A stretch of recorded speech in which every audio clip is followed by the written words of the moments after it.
안녕하세요. 저는 서울 사는 40대 여자입니다. 여러분은 사람을 믿으시나요? 전 철저히 인생은 혼자라는 걸 뼈저리게 깨달으며 혼자 살아가고 있어요. 제가 이렇게 된 계기로는 한 가지의 풍파를 겪고 나서 된 것이지만요. 지금부터 제 이야기를 들려드리려고 합니다. 저는 여유 있는 집에 외동딸로 태어났어요. 부모님이 원체 가진 땅과 건물이 여러 채 있었기에 편하게 임대업을 유지하며 저희 뒷바라지를 해주셨죠. 그래서 저 역시도 어려서 어려운 거 없이 자라다 보니 심적으로도 여유가 있었던 편입니다.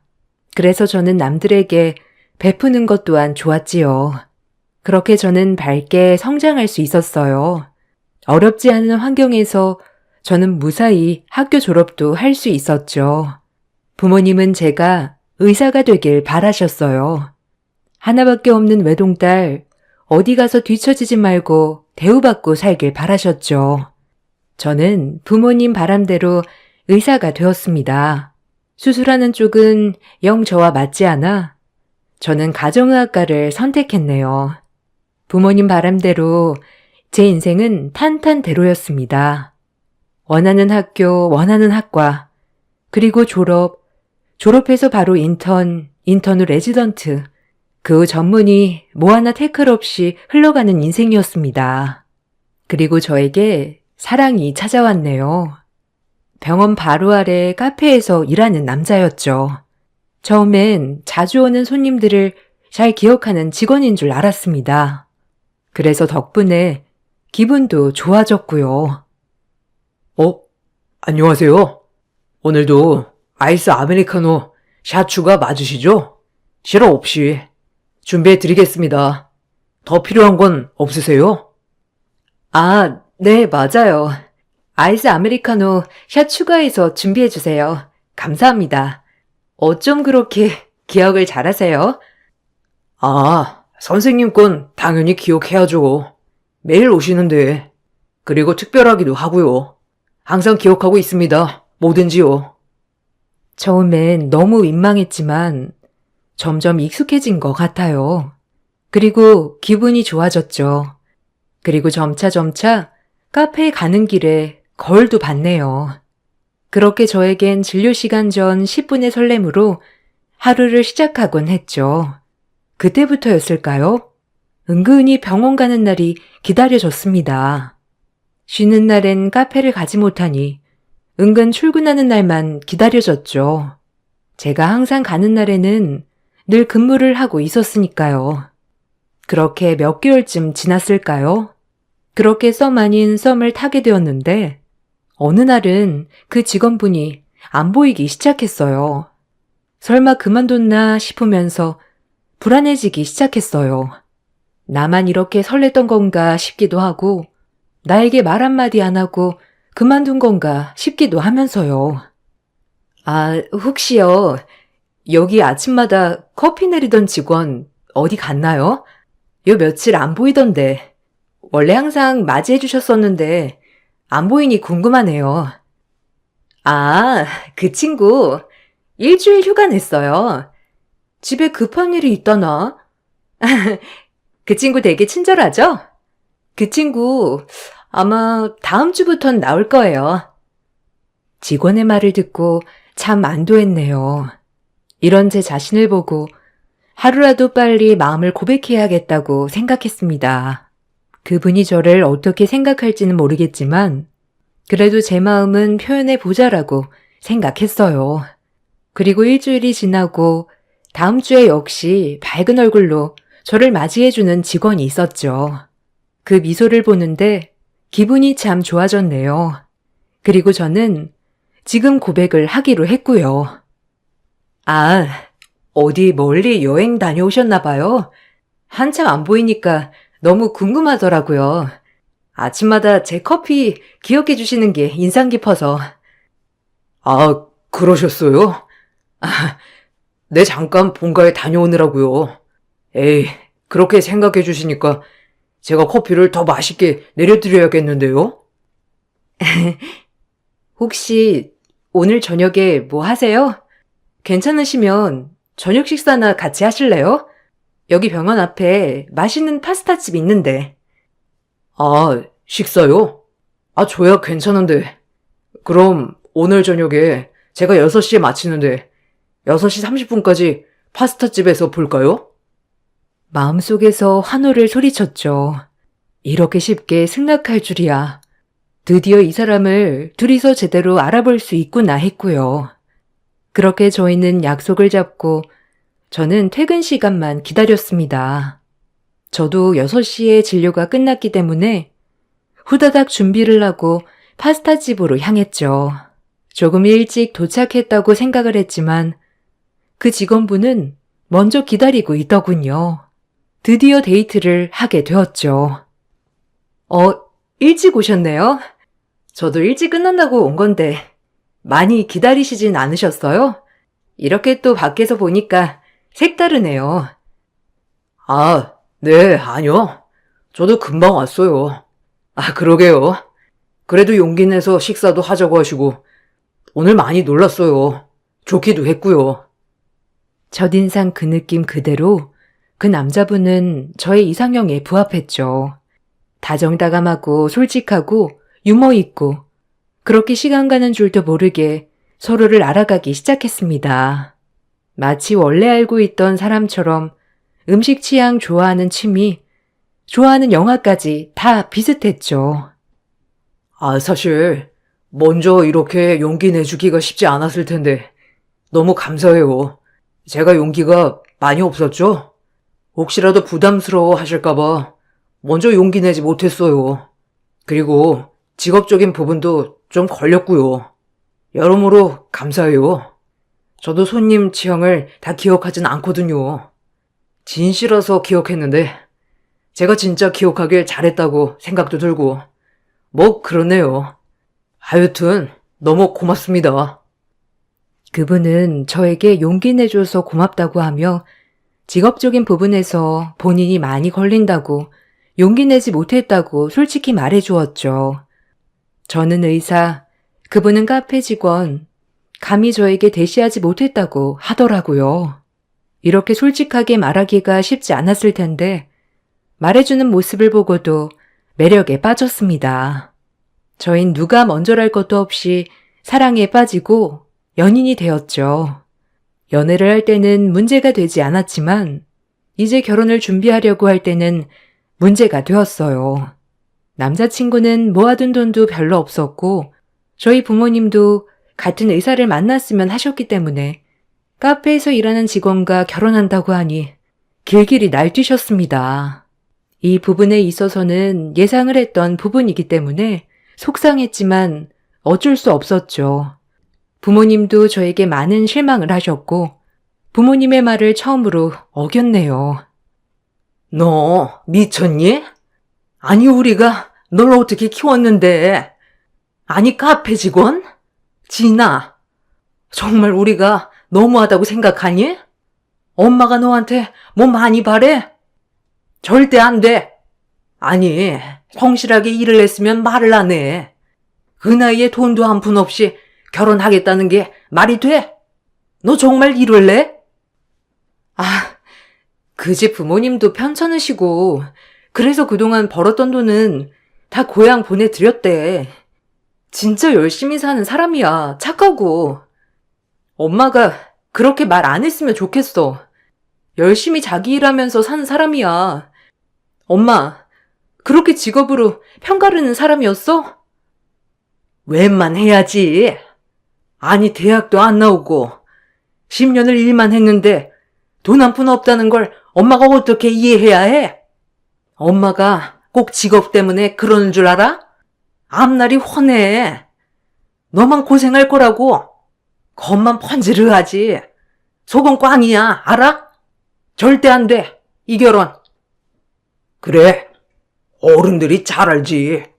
네가 뭘 아냐? 보는 눈은 우리가 더 있어. 엄마 말 들어라. 아빠도 엄마 편이야. 이 부분에 있어서 양보는 없다. 부모님은 남편의 직업도 직업이지만 성실해 보이지 않다고 반대를 하셨죠. 남자친구의 말을 들어보면 어려서부터 가난해 돈을 벌어 가족들 생계에 도움이 되느라 그랬다고 했지만 부모님은 믿지 않으셨죠. 부모님이 계속 반대를 하시니 제 마음은 더 삐뚤어졌어요. 그렇게 저희는 더 불타올랐습니다. 계속된 반대에도 불구하고 저희 사랑은 꿋꿋했어요. 역시 자식이기는 부모가 없다고 하던가요. 역시나 부모님은 제 편을 들어주게 되었어요. 결국 저희는 결혼 승낙을 받게 되었습니다. 처음으로 저는 엄마 아빠의 뜻을 어겨 얻어낸 쟁취였죠. 엄마 아빠도 저의 고집에 한풀 꺾여 주셨고요. 정말 감사했습니다. 그래, 모든 걸 다 잊고 시작하자. 이서방도 그동안 반대해서 너무 미안하고, 다 잊고 행복하게 시작해보자고. 미안했네. 엄마, 쉽지 않은 결정이었을 텐데 너무 고마워. 나 진짜 잘 살게. 이서방도 진짜 잘할 거야. 얼마나 다정한 사람인데. 엄마 아빠도 쉽지 않았다. 그래도 내 딸이 그렇게 좋다니까 허락하는 거야. 이서방은 너랑 결혼하고도 똑같이 일하는 거니? 그치. 당분간은 변동 없이 하기로 했어. 그리고 이제 돈도 착실하게 모으고 살기로 했고. 그러니까 너무 걱정하지 마요. 엄마랑 아빠가 생각 좀 해봤는데, 이서방 우리 건물 아래에서 카페를 해보면 어떻겠어? 경력도 있고, 그래도 내 장사를 해야 돈도 될 거고, 이제 너랑 결혼하는데 안정적으로 자리를 더 잘 잡아야 하지 않겠어? 이번에 상가 계약 끝난 게 있어서 그 자리에 이서방이 와서 카페를 해도 괜찮을 것 같은데, 네 의사는 어떠니? 네 병원이랑 멀지도 않은 거리라 괜찮을 것 같은데, 목도 좋은 거 알잖아. 거기는 내놓으면 바로 나가는 자리다. 이서방한테 한번 물어봐라. 지난번에 결혼 반대한 것도 미안하고 하니 원한다면 가게를 내어주마. 뭐 내 가족 내어주는 건데 아까울 게 뭐가 있어? 안 그러냐? 너희만 잘 살면 돼. 그게 바람이야. 정말? 나야 그러면 너무 고맙지. 이서방도 좋아할 거고. 너무 고마워, 아빠. 못난 딸 때문에 그렇게까지 해줘서 너무 고마워요. 부모님은 딸이 고생할까봐 가지고 계시던 건물 1층도 내주셨습니다. 정말 감사했죠. 그리고 전 곧 남자친구에게 이 사실을 얘기해 주었고요. 남자친구도 뛸 듯이 기뻐했네요. 그렇게 저희는 본격적인 결혼 준비를 시작하게 되었습니다. 꿈만 같다 진짜. 너를 만나서 내 가게도 생기고 좋은 부모님도 생긴 것 같아 너무 기뻐. 내가 정말 잘할게, 지인아. 고마워. 그렇게 생각해줘서. 아빠랑 엄마도 정말 큰 결심하신 거야. 그러니까 우리 진짜 열심히 살아보자. 남자친구는 결혼을 준비하면서 아빠 건물에 카페를 오픈하려 오픈 준비도 같이 하였어요.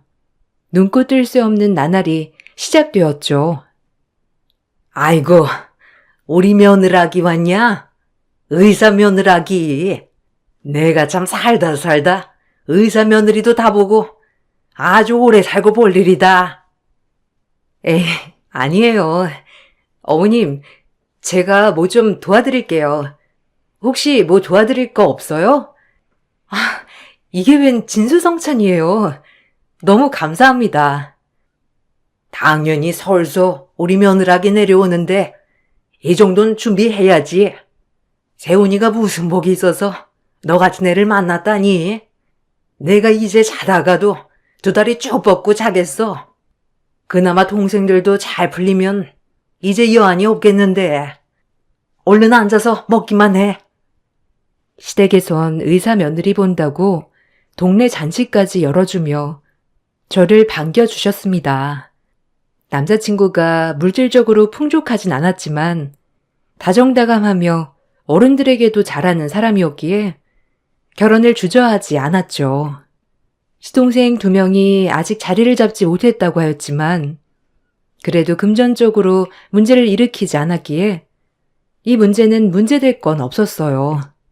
저희에게 그렇게 꽃길만이 열릴 줄 알았습니다. 그렇게 결혼 준비를 해나가는 과정에 엄마는 병환으로 쓰러지는 사건이 있었어요. 저는 엄마를 병원에 모시고 다니며 더 바쁜 나날이 되었습니다.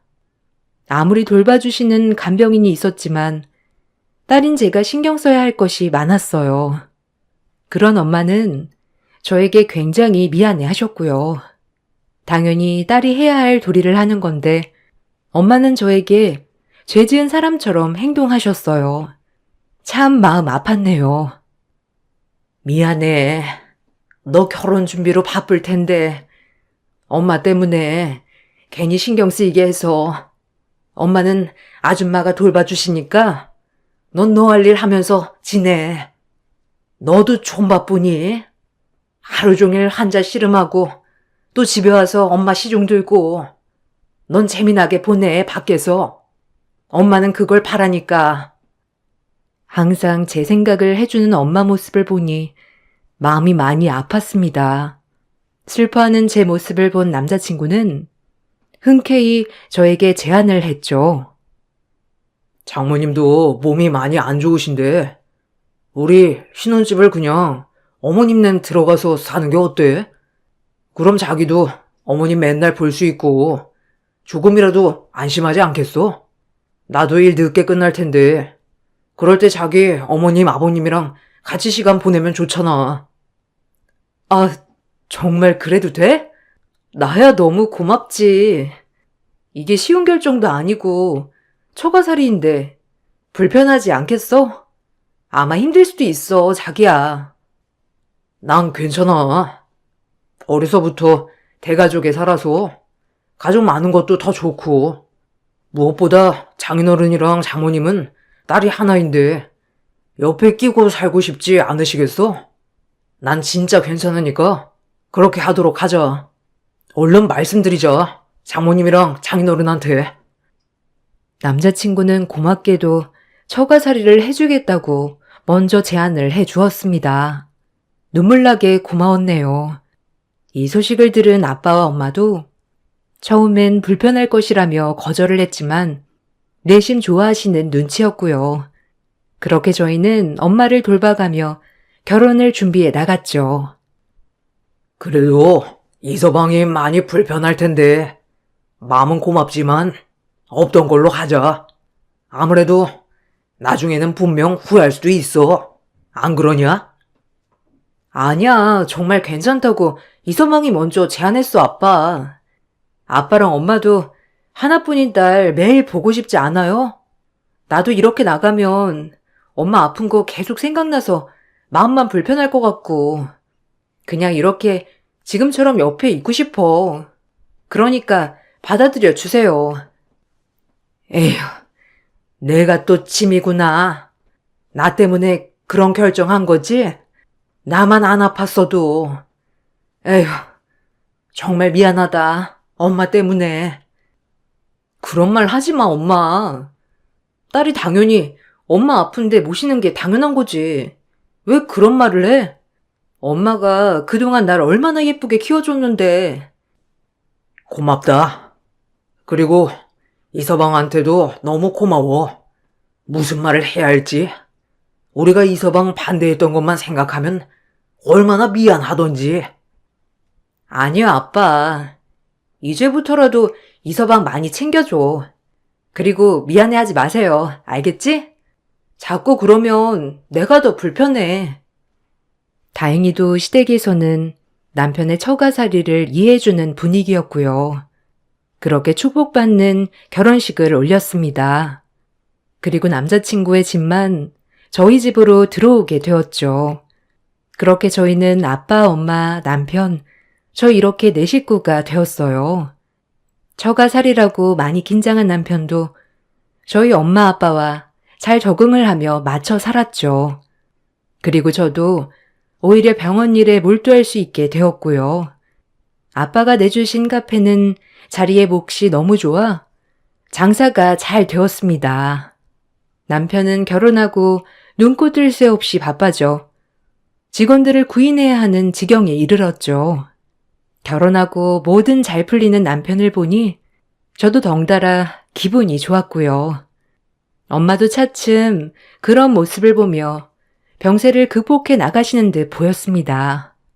전부 잘 풀릴 것만 같았어요. 엄마도 점점 괜찮아지시고 남편도 자리를 잘 잡고 있었으니까요. 지인아, 내가 생각해봤는데 어차피 직원을 구인해야 하는데 혹시 동생들이 올라와서 일해보는 건 어떨까? 아직 자리도 못 잡았고 그럴 바엔 내가 데리고 있으면서 일도 가르쳐주고 나중에 장사라도 하는 게 나을 것 같아서. 넌 어떤 것 같아?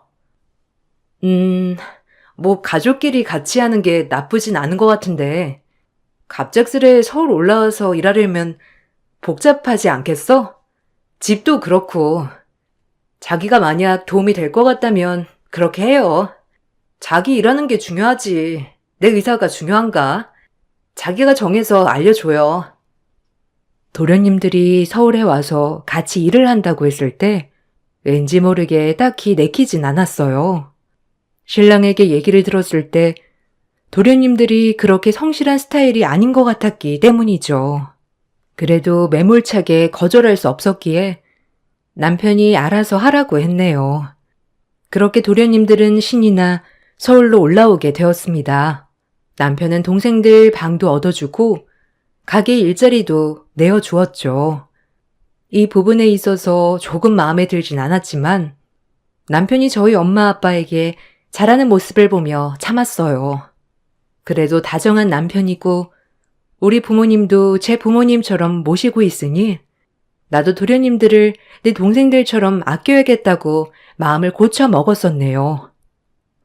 아, 그래도 형수님, 이렇게 가까이 보니까 너무 좋네요.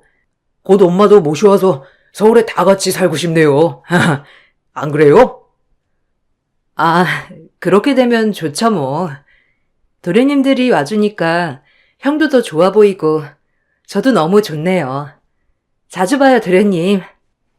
매일같이 남편 카페에서 커피를 마셨기 때문에 도련님들도 항상 볼 수 있었습니다.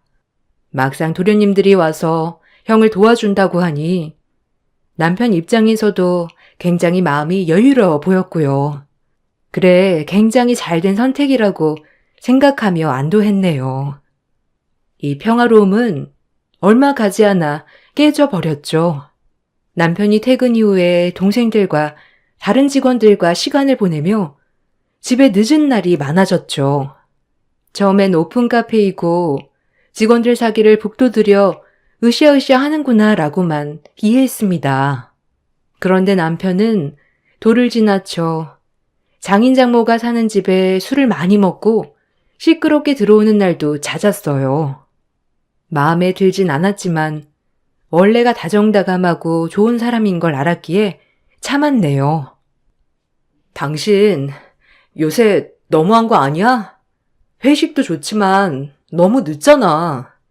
오히려 동생들 오니까 점점 더 늦는 것 같아. 아니야? 우리끼리 사는 집도 아니고 엄마 아빠도 계시는데 엄마 아빠 눈치 보게 하진 말아야지. 안 그래? 이러려고 동생들 올라오라고 한 거야? 이런 걸로 싸울지 몰랐어. 아, 미안해. 그래도 내가 사장인데 직원들 사기 좀 북돋아 줘야지, 안 그래? 자기가 좀만 이해해줘. 자리만 더 잡으면 이런 일은 많이 없을 거야. 그리고 네가 동생이 없어서 그래. 뭔가 핏줄이 참 안 챙기기도 뭐하고 챙겨야 하는 거거든. 아이, 좀 이해해주라.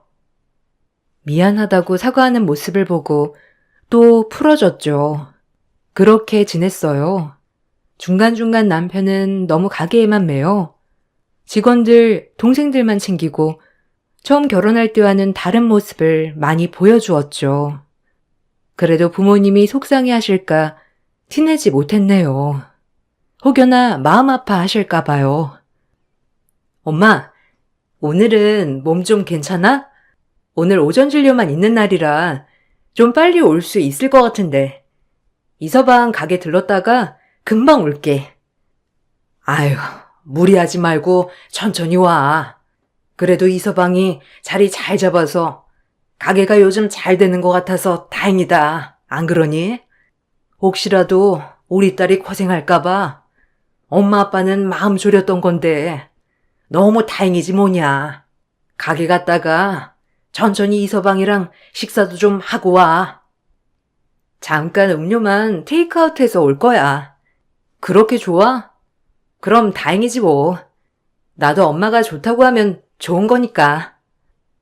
그렇게 오전 진료를 후다닥 마치고 저는 남편 가게에 들렀습니다.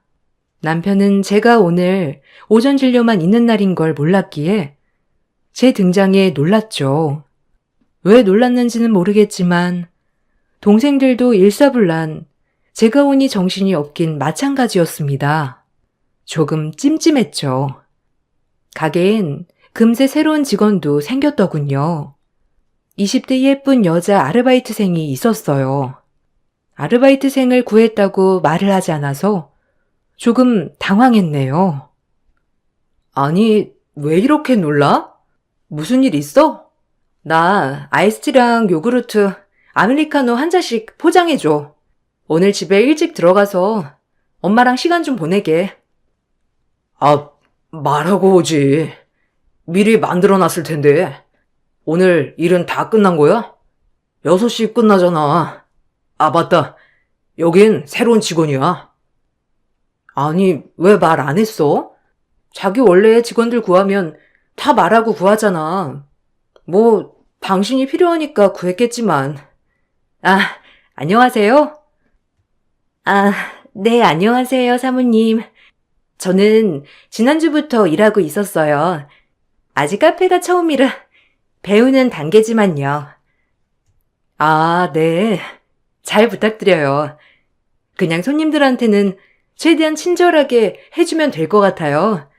인상이 참 좋네요. 잘 부탁해요. 그렇게 알바 친구와 인사를 나누고 있을 때 남편이 제 음료를 만들어 나왔습니다. 얼른 집에 들어가라는 신호로 들렸네요. 무언가 마음은 찜찜했지만 이 찜찜함이 무엇인지 알지 못한 채 집으로 향했어요. 그리고 시간이 흘렀습니다. 남편은 점점 변해갔어요. 처음에 다정다감하고 저만 알던 순박한 남편이 점점 가게를 하며 아빠에게 요구를 하는 것들이 많아졌죠. 그리고 그것들을 당당하게 요구하기 시작했습니다. 그러면서 저와의 작은 갈등도 싹트기 시작했어요.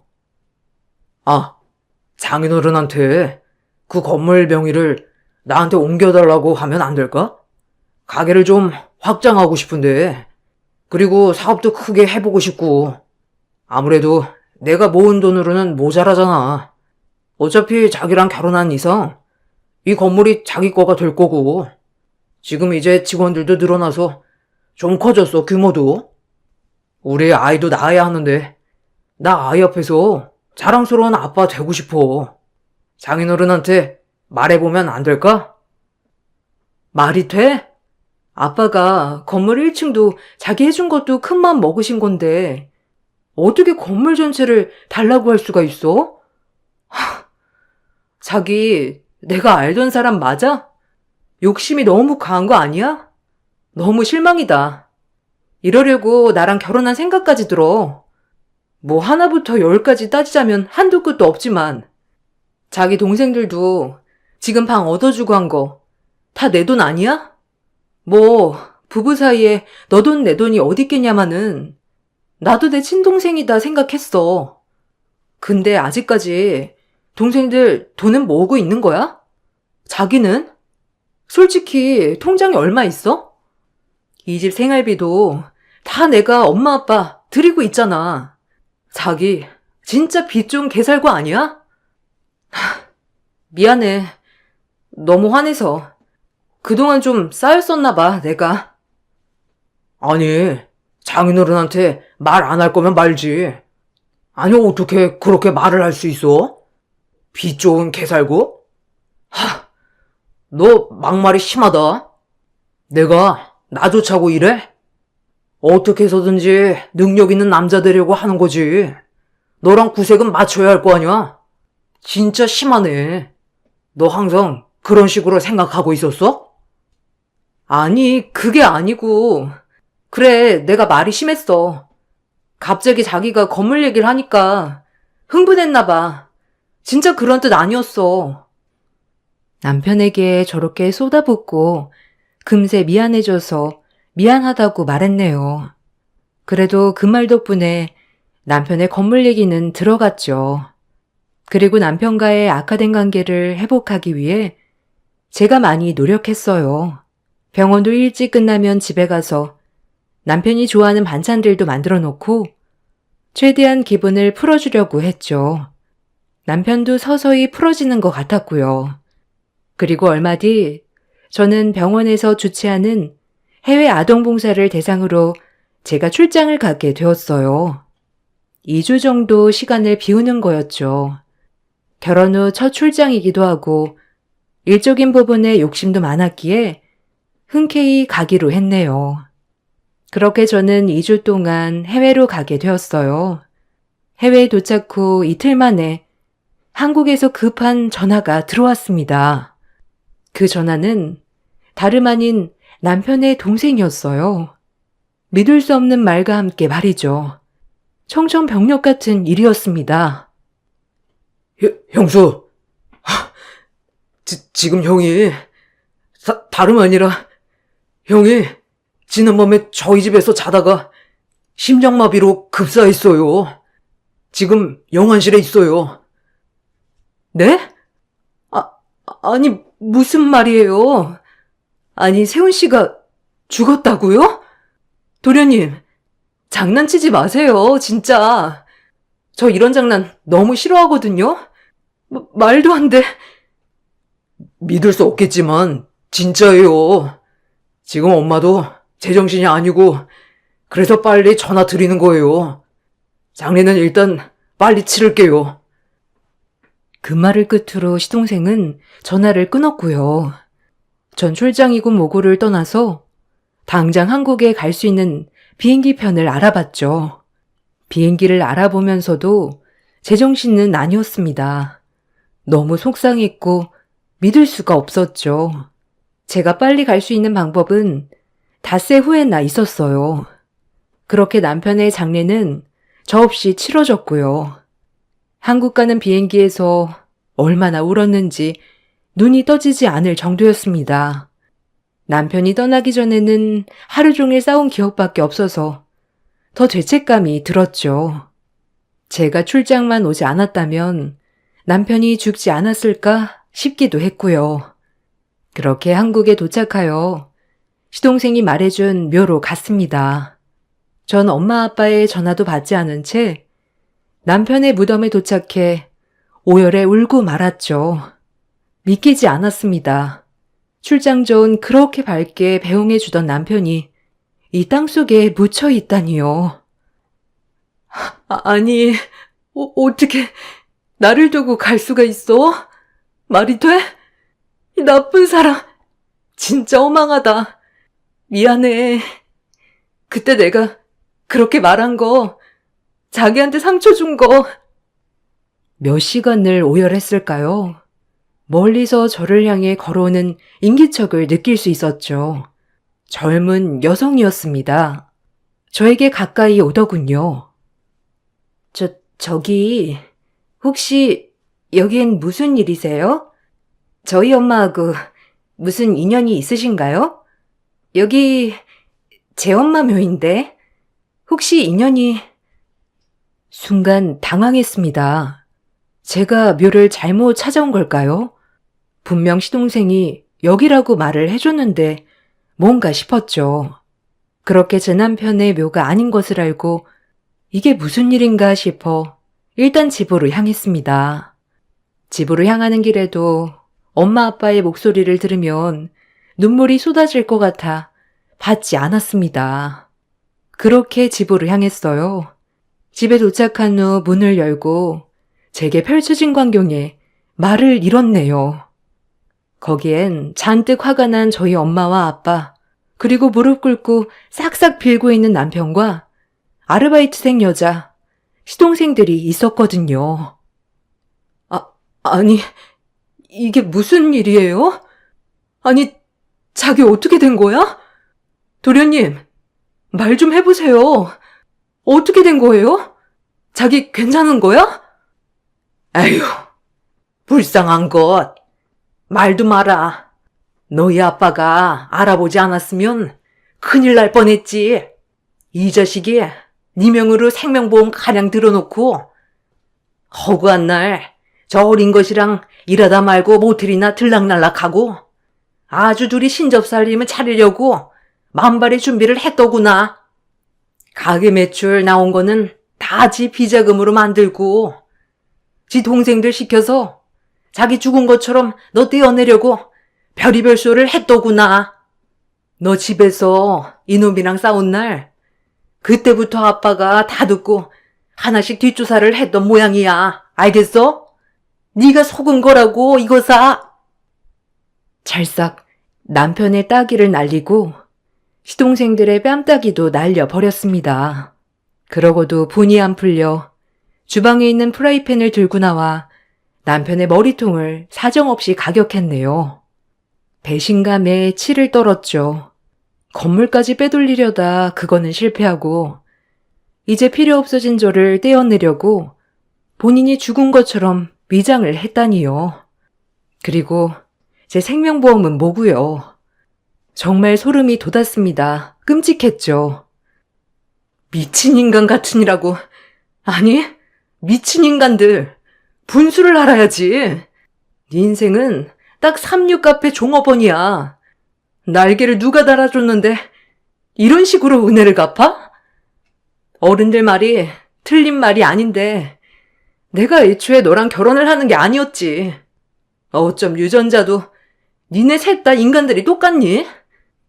이혼해 줄 테니 싹 다 나가. 그리고 동생 새끼들도 집에서 짐 다 빼. 다시 그 구질구질한 시골 구석으로 돌아가. 알겠니? 그리고 너는 상간녀 소송 들어갈 테니까 기다려. 빈몸으로 온 것처럼 빈몸으로 쫓겨날 준비해. 더 이상 할 말 없으니 이 집에서 나가. 끔찍하니까. 미안해, 지인아. 내가 어떻게 됐었나 봐. 아니, 이 새끼가 나 꼬시잖아. 내 탓 아니야. 진짜야. 나 알잖아. 나 원래 안 그런 거. 아니, 저도 사장님이 저 꼬셔서 그런 거잖아요. 저한테 상간녀 소송을 왜 해요? 전 사장님이 잘해주니까 그냥 그런 거라고요. 닥쳐. 이 찌질한 것들아. 그러니 너네 인생이 그 모양 그 꼴이지. 의사 부인 만나서 기생하려고 한 네 천성 진짜 끔찍해. 그나마 다행인 건 네 핏줄 하나 없는 거. 다행히 네 애 안 가진 거. 알겠어? 더러운 것들. 끔찍해. 당장 꺼져. 그리고 너네들도 정말 소름 돋아. 남편은 저를 붙잡고 오열하며 계속 붙잡았죠. 자기가 제정신이 아니었다나 뭐라나. 자기는 안 그러고 싶었는데 시동생들이 한몫 크게 하고 떠나자고 했다는 둥 말을 했죠. 다행히 눈치 빠른 아빠 덕분에 이 모든 사태를 막을 수 있었습니다. 아빠는 제가 부탁했으면 건물도 주셨을 테니까요. 그렇게 남편과 이혼을 하고 상간녀 소송도 걸었어요. 그리고 카페에서도 내쫓았습니다. 어차피 가게 계약도 끝나고 있어서 수월했네요. 남편은 절대 못 나간다며 싹싹 빌었지만 지금은 본가에 내려가서 새 형제가 어머님 등골이나 뽑아먹는 것 같더라고요. 아주 분수에 딱 맞게요. 시어머님 또한 한 번만 봐달라고 서울까지 오셔서 비셨지만 소용없었죠. 아마 그런 모습을 보는 삼형제 마음도 똑같이 찢어졌을 거라 생각합니다. 그리고 이혼 소송하는 도중 삼형제는 서로의 탓만 하더군요. 아주 코미디가 따로 없었습니다. 잘 되면 내 탓, 못하면 네 탓인 의리도 없는 형제들. 범법 저지르는 일만 쿵짝이었죠. 엄마 아빠는 제 걱정을 더 많이 해주셨지만 전 엄마 아빠 볼 면목이 너무 없어서 죄송했어요. 그렇게 반대한 결혼을 하고 결말이 이거라니. 그래도 지금은 주어진 제 삶을 열심히 살아가고 있네요. 정말 부모님 말고는 믿을 사람 없다고 생각하면서 말이죠. 부모님께 더욱더 잘해야겠다고 생각했어요. 제가 드린 상처가 부모님께 언제 다 아물어질지 가늠할 순 없지만 열심히 모든 걸 잊고 살아가는 모습을 보여드리려고 합니다. 탄탄대로 제 인생에 인생 공부 크게 하는 사건이었네요. 여러분들도 절대 나 자신 외엔 아무도 믿지 말라고 꼭 말씀드리고 싶습니다. 긴 글 읽어주셔서 감사합니다.